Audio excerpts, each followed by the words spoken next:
الحمد لله الذي جعل الشمس والقمر بحسبان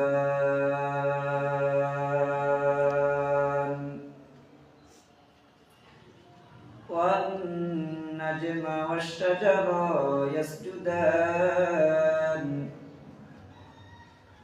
وفضل زمانا على زمان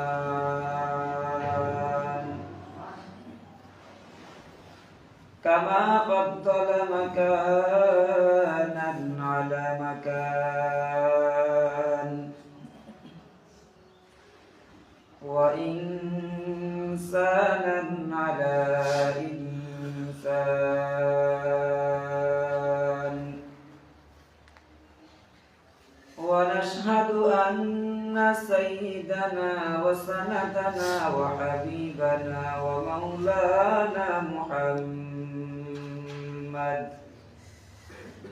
ومولانا محمدا عبده ورسوله أرسله بالحق بشيرا ونذيرا وداعيا إلى الله بإذنه وسراجا منيرا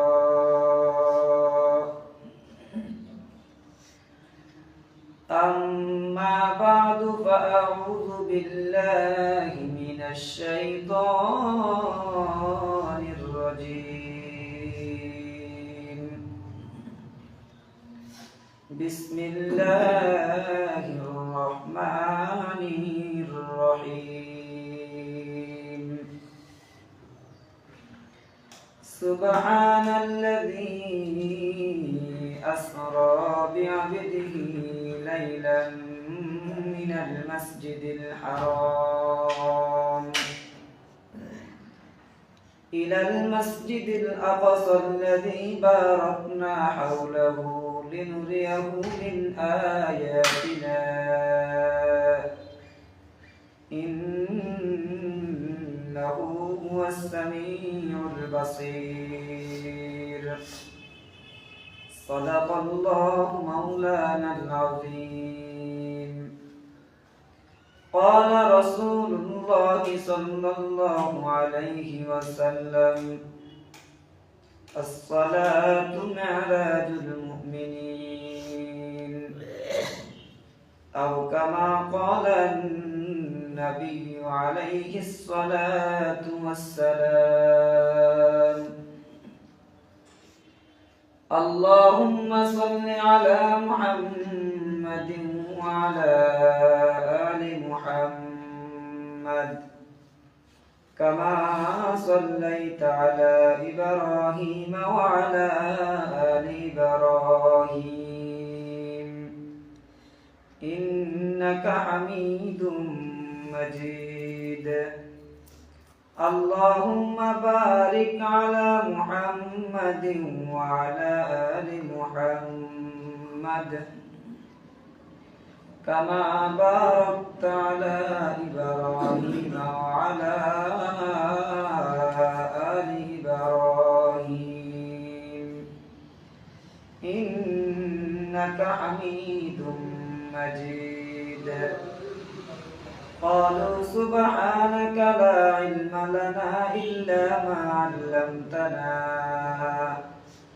إنك أنت العليم الحكيم رب اشرح لي صدري ويسر لي أمري واحلل عقدة من لساني يفقهوا قولي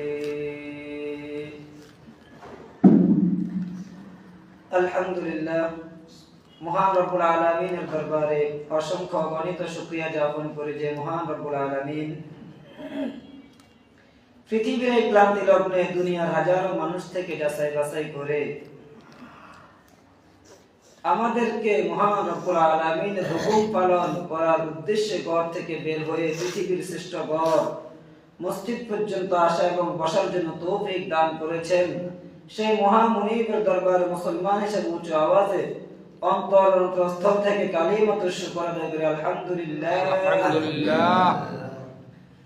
আমি আপনাদের সামনে বসে মহাগ্রন্থ আল কোরআন থেকে ছোট্ট একটা আয়াতে কারিমা তেলাওয়াত করেছি। ওই আয়াতে কারিমার মধ্যে রব্বুল আলামিন বলেন, সুবহানাল্লাযী আসরা বিআবদিহি লাইলাম মিনাল মাসজিদিল হারাম ইলাল মাসজিদিল আকসা। ওই পবিত্র সত্তা, ওই পবিত্র রব যিনি তার বান্দাকে মসজিদুল হারাম থেকে মসজিদুল আকসা পর্যন্ত ভ্রমণ করিয়েছেন। রাতের অল্প সময়ের মধ্যে মসজিদুল হারাম থেকে মসজিদুল আকসা পর্যন্ত ভ্রমণ করিয়েছেন। আল্লাযী বারাকনা হাওলাহু লিনুরিয়াহু মিন আয়াতিনা। মসজিদুল আকসা এমন একটা মসজিদ যার চতুর্দিকে রব্বুল আলামিন তার নিদর্শন দ্বারা সাজিয়ে রেখেছেন। মসজিদুল আকসা এটা কোথায়? বর্তমান ফিলিস্তিন, যে মসজিদের জন্য আমার আর আপনার ভাইয়েরা প্রতিদিন এভাবে শহীদ হচ্ছে, ইসরায়েলের সেই ইহুদিরা আজ যে মসজিদের জন্য আমার আর আপনার ভাইদেরকে এইভাবে ছোট ছোট বাচ্চাদেরকে মায়ের কোল থেকে টেনে নিয়ে এইভাবে তাদেরকে শহীদ করে দিচ্ছে। এইভাবে মানুষ ওই মসজিদুল আকসা রক্ষা করার জন্য এখনো ফিলিস্তিনের জমিনে হাজারো যুবকের এভাবে রক্ত ঝরছে, হাজারো মায়ের বুক খালি হচ্ছে, হাজারো মা এভাবে দুনিয়া থেকে শহীদ হয়ে যাচ্ছে শুধুমাত্র ফিলিস্তিনের সেই মসজিদুল আকসাকে রক্ষা করার জন্য। আল্লাহ পাক রব্বুল আলামিন মেরাজের রজনীতে তার প্রিয় বন্ধু পয়গম্বর আরবি সাল্লাল্লাহু আলাইহি ওয়াসাল্লামকে মসজিদুল হারাম থেকে মসজিদুল আকসা পর্যন্ত ভ্রমণ করিয়েছেন। মসজিদুল আকসা পর্যন্ত কেন ভ্রমণ করলেন? ইচ্ছা করলেন মসজিদুল হারাম থেকে, মেরাজ শব্দের অর্থ হলো ঊর্ধ্ব, উপরের দিকে ভ্রমণ করা সিঁড়ি। ইচ্ছা করলে রব্বুল আলামিন তার বন্ধুকে মসজিদুল হারাম থেকে সরাসরি মেরাজ করাতে পারতেন। সেটা না করে রব্বুল আলামিন তার বন্ধুকে মসজিদুল হারাম থেকে মসজিদুল আকসা পর্যন্ত ভ্রমণ করিয়েছেন। আল্লাহ পাক রব্বুল আলামিন বলেন, আমার বন্ধুকে আমি দুনিয়ার জমিনে কিছু নিদর্শন দেখাতে চাই। আমার কিছু নিদর্শন আমার বন্ধুকে আমি দেখাতে চাই। যখন পয়গম্বর আরবি সাল্লাল্লাহু আলাইহি ওয়াসাল্লাম মসজিদুল হারাম থেকে চলে আসছেন, ভ্রমণ করতেছেন, জিবরাইল আমিন এসে তাকে নিয়ে আসছেন। আসার সময় এইভাবে মক্কার অনেক কাফেলার সঙ্গে রাসূলুল্লাহ সাল্লাল্লাহু আলাইহি ওয়াসাল্লামের সাক্ষাৎ হয়েছেন, দেখা হয়েছেন। তারা দেখে নাই, কিন্তু পয়গম্বর তাদেরকে দেখেছেন। দেখানোর কারণ কি? দেখানোর কারণ হলো যখন মক্কা এসে রাসূল বলবে আমি আজকে মেরাজ করেছি, ওই মক্কার কাফেরগুলো বিশ্বাস করবে না। এই জন্য ওই মক্কার কাফেরদের কিছু কাফেলা ফিলিস্তিনের মধ্যে ব্যবসার জন্য গিয়েছেন। ওই ব্যবসায়ী কাফেলার সঙ্গে রাসূলের সাক্ষাৎ হয়েছে। রাসূল দেখেছেন এইভাবে একটা কাফেলা ছিল, তাদের উট হারিয়ে গিয়েছে, তারা উট খুঁজতেছে। এইভাবে আরো কয়েকটা কাফেলার সাথে এক এক কাফেলা এক একটা করছে, দেখছেন।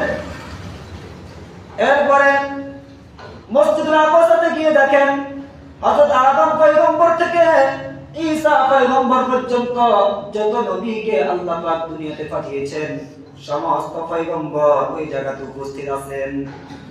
কোথায়? মসজিদুল আকসাতে। ওখানে উপস্থিত আছেন। ওখানে গিয়ে পয়গম্বর আরবি সাল্লাল্লাহু আলাইহি ওয়াসাল্লাম 2 রাকাত নামাজ পড়াবেন। 2 রাকাত নামাজের জন্য সওয়াব করা হলো। সমস্ত পয়গম্বর, সবাই তো পয়গম্বর, সবাই তো নবী। এখানে উপস্থিত আছেন আদম আলাইহিস সালাম, এখানে উপস্থিত আছেন নূহ আলাইহিস সালাম, এখানে ইব্রাহিম আলাইহিস সালাম সকল নবীগণ এখানে উপস্থিত আছেন। এই মসজিদের মধ্যে ইমামতি করবে কে? এইভাবে সকলে তাকায় হযরত আদম আলাইহিস সালামের দিকে। সবাই মনে করছে আদি পিতা মানব কুলের সর্বপ্রথম যিনি মানব, তিনি আজকে মসজিদের আত্মসাতে ইমামতি করবেন। কেউ মনে মনে ভাবলেন পয়গম্বর ইব্রাহিম খলিল তিনি ইমামতি করবেন।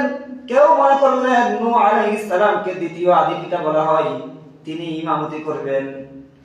কিন্তু জিবরাইল আমিন রাসূলের হাতটা ধরে বলে, আজকে যেই মজলিসের মধ্যে আখিরি পয়গম্বর আছে সেখানে আর কেউ ইমামতি করতে পারবে না। আজকে মসজিদের ইমাম হলো আখিরি পয়গম্বর মুহাম্মদুর রাসূলুল্লাহ সাল্লাল্লাহু আলাইহি ওয়াসাল্লাম। ওখানের মধ্যে রাসূল ইমামতি করেছেন। ইমামতি করে পয়গম্বরদের ইমামতি করেছেন, সমস্ত নবীদের ইমাম।